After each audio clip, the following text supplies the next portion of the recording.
If you get stiffness or pain in certain joints when you've been sat down for a while, you may have symptoms of osteoarthritis. So let's look at how you can use exercise to manage this condition.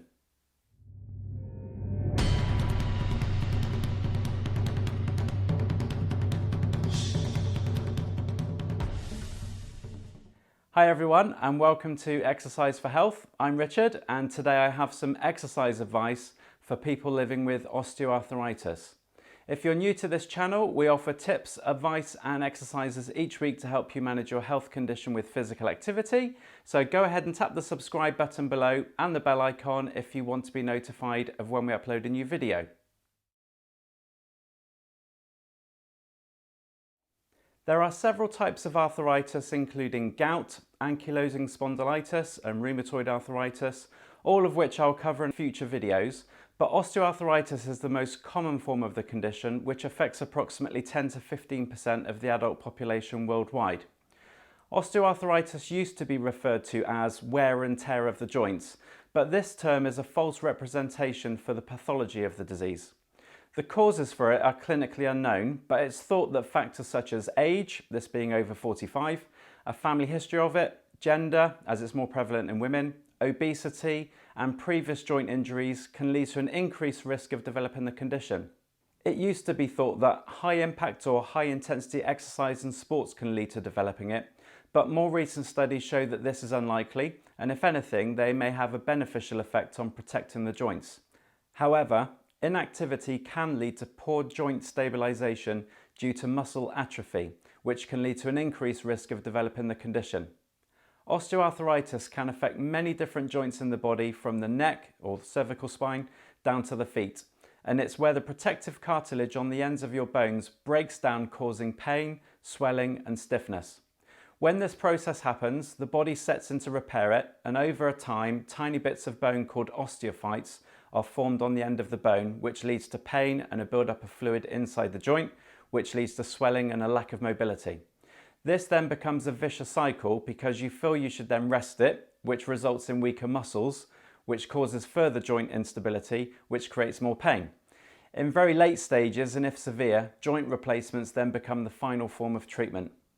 But the good news is that although there is no cure and the process cannot be reversed, exercise actually helps manage the condition. You may feel worried that being more active and moving more will make the condition worse, but essentially the outcomes are the complete opposite. Exercise releases endorphins, which act as an analgesic, reducing the pain. Exercise also helps strengthen the muscles around the joint to improve the stability, therefore reducing the deterioration of the condition. Exercise also improves the joint mobility, which in turn reduces the stiffness associated with osteoarthritis. And ultimately, it's going to help you feel more mobile and functional to improve your quality of life. First and foremost, the exercise you choose should be one that you will enjoy, as it will help you maintain your motivation for staying active in the long term. If your osteoarthritis is very mild in terms of its symptoms, then you will find any type of exercise or physical activity will benefit you, and the FIT principle can be followed. I've done a short video that explains this guidance, so you can click on the pop-up banner up here if you need to know how much exercise you should do and how often. However, if you're new to exercise, then people usually find that low impact exercise is best. Examples are swimming, cycling, walking, exercise classes such as yoga or Pilates, and even a gentle gym program can help you get started. Any type of exercise that you do will inevitably cause some discomfort and pain whilst performing it. This is normal and should gradually reduce a few minutes after you've finished, and it's not a sign that you are hurting yourself or making the condition worse. However, it's important that you stay within a certain level of your pain threshold. Using this graphic to help you gauge your pain levels while you're exercising, anything up to a 4 on this 0 to 10 scale will be safe and effective. If you feel any sharp pains or your pain levels persist above a 4 on the scale, then you should stop the exercise. For some people that are really suffering with their condition day to day, it's possible that you may have times where exercise may not be suitable, as you know that the pain will go from bad to worse. So listen to your body and understand what it's telling you. As everyone is affected by osteoarthritis differently, it's best to get personal advice on specific exercises from your healthcare professional. It may be that your condition or other related conditions dictate that there are some exercises that you can't do. Generally, a mixture of flexibility and mobility exercises, fitness exercises, balance exercises, and strength exercises will be best. Begin slowly and progress gradually, and take care to avoid any rapid repetitive movements of affected joints. For flexibility and mobility, a series of gentle movements and stretches for the muscles around the main affected joints will be good for 10 minutes a day. These can also be done on days when you're not feeling as good, as they're much less strenuous in their nature. For fitness, start with non-weight bearing endurance exercises. These are those that will work the large muscle groups in the body for a period of time in a seated position, such as cycling or rowing, providing that you can maintain a stable neutral spine position.